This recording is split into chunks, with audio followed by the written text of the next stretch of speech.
यहाँ पप्पू यादव बहुत बड़ा फैक्टर है और आपके खिलाफ वो बयानबाजी भी करते हैं और आप भी उनके खिलाफ बयानबाजी, क्या कहाँ उसको चुनौती मांगते हैं? बैठे हुए हैं, इस शख्स ने ही दिखाया है कि यहाँ पर पप्पू यादव कोई फैक्टर नहीं। उदय सिंह जैसे लोग जब यहाँ पर सक्रिय अभी नहीं है राजनीतिक तौर पर, इलेक्टोरल सेंस में सक्रिय तो समाज के स्तर पर हैं ही, राजनीतिक तौर पर हैं, लेकिन चूंकि इलेक्टोरल पॉलिटिक्स में उदय जी जैसे जो साथी हैं मेंढक लोग दिखते रहते हैं और मेंढकों का काम है बरसात में निकलेंगे तो डर डर करेंगे, उससे कोई फर्क नहीं पड़ने वाला।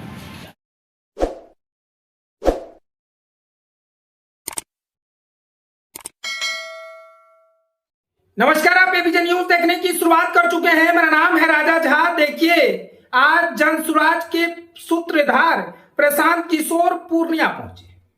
पूर्णिया में प्रेस वार्ता कर पप्पू यादव की गढ़ को लेकर उन्होंने बड़ा चैलेंज कर दिया। यानी जनसुराज के सूत्रधार प्रशांत किशोर पप्पू यादव के गढ़ पूर्णिया लोकसभा पहुंचकर उनके ही गढ़ में उन्हीं को ओपन चैलेंज किया है।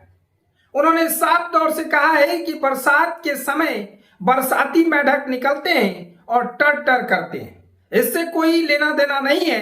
हम लोग पूरी तरह से कोसी सीमांचल में फैल गए हैं और इस बार की बिहार में विधानसभा चुनाव में आपको अलग अंदाज देखने को मिलेगा। देखिए, बिहार में इसी साल विधानसभा चुनाव होना है। इस चुनाव को लेकर तमाम पार्टी अपने अलग अलग तरीके से जनता के बीच पहुंच रहे हैं। इसी बीच जनसुराज पार्टी भी अब जनता के बीच पहुंच रहे हैं। कोसी सीमांचल में अपने पार्टी को मजबूत करने के लिए, अपने संगठन को मजबूत करने के लिए प्रशांत किशोर खुद सड़क पर है। प्रशांत किशोर आज पूर्णिया पहुंचे। पूर्णिया में प्रेस वार्ता करते हुए उसके बाद वो बनमनखी में एक चुनावी सभा को संबोधित किया।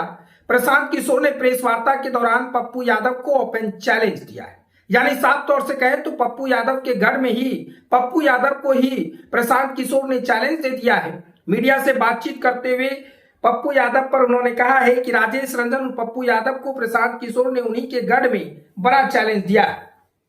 बिना नाम लिए बगैर पीके ने कहा कि जब बरसात होगी तो मेढक निकलेंगे और टर भी करेंगे। प्रेस वार्ता के दौरान पत्रकारों ने पूछा कि सीमांचल में पप्पू यादव के प्रभाव को कैसे हैंडल करेंगे। इसका जवाब देते हुए उन्होंने कहा कि पप्पू यादव कोई फैक्टर नहीं है। पूर्व सांसद उदय सिंह की ओर इशारा करते हुए पीके ने कहा कि ये इलेक्टोरल पॉलिटिक्स में सक्रिय नहीं है, इसलिए इस तरह के मेढक दिखते रहते हैं। बरसात में जब मेढक निकलेंगे तो टर करेंगे। इससे पहले पीके ने कहा कि सीमांचल के जिलों में जनसुराज आकार ले रहा है। विकल्पहीनता के कारण लालू के डर से बहुत सारे लोग बीजेपी और नीतीश को वोट करते हैं, तो बीजेपी के डर से कुछ लोग लालू यादव को वोट देते हैं। जनसुराज एक बेहतर विकल्प देने जा रही है। बिहार में पढ़ाई, रोजी रोजगार के मुद्दे पर बिहार के लिए समर्पित है। समय चाहे जितना लगे, लेकिन जनसुराज का प्रयास विचार के स्तर पर जारी रहेगा। हमारे सामने बड़ी चुनौती है, लेकिन उनका सामना करने से पीछे नहीं हटेंगे। यानी साफ तौर से कहें तो पप्पू यादव के गढ़ में प्रशांत किशोर ने पप्पू यादव को ही चैलेंज कर दिया है। बिना नाम लेते हुए मीडिया को संबोधित करते हुए उन्होंने कहा कि बरसात के समय में बरसाती मेढक निकलते हैं और टर करते हैं। पप्पू यादव कोई चुनावी फैक्टर नहीं होगा। हम लोग कोसी सीमांचल में आकार ले रहे हैं। जनसुराज का संगठन और पूरी तरह से कोसी सीमांचल में मजबूत हो रहा है और पप्पू यादव कोई भी चुनावी फैक्टर नहीं होगा। आप लोग निश्चिंत रहिए।